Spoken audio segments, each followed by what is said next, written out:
Bago ko basahin ang tulang isinulat ko, nais kong anyayahan kayong pumikit, kahit saglit lang. Alalahanin mo yung mga sandaling ngumiti ka, pero sa loob mo, may unos na hindi matahimik. Yung mga oras na ang bigat-bigat, pero wala kang masabihan, kaya pinili mong manahimik. Ito ang tinig ng dapit hapon. Ito ang kwento ng mga kaluluwang napagod magmahal, ng mga pusong tinuruan ng dilim kung paano muling sumiklab. Hindi ito simpleng tula. Ito'y pagbubunyag, pagbitaw, at pagyakap sa sariling anino.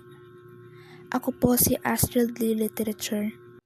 Pinapayuhan kang habang nakikinig ay huwag lang gamitin ang tenga, gamitin mo rin ang iyong puso.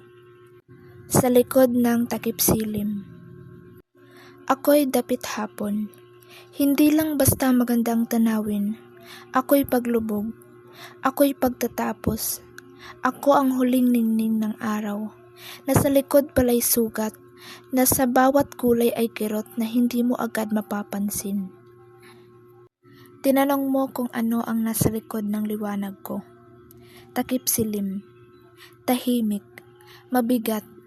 May mga aninong nagkukubli sa bawat titig. May sigaw ng pag-ibig na nalunod na sa sarili kong katahimikan.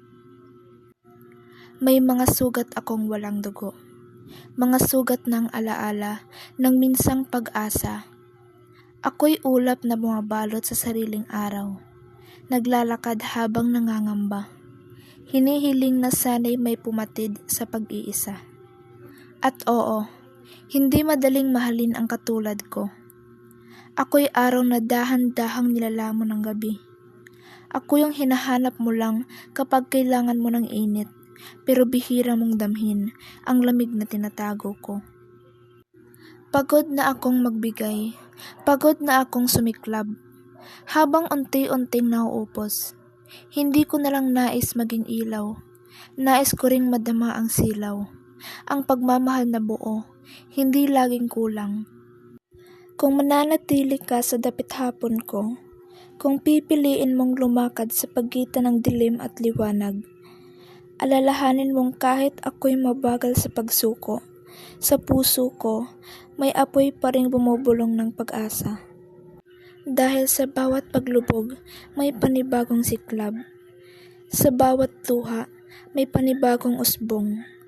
Natuto akong mahalin ang sarili ko, hindi bilang liwanag para sa iba, kundi bilang isang araw na natutong magpahinga at muling sumikat.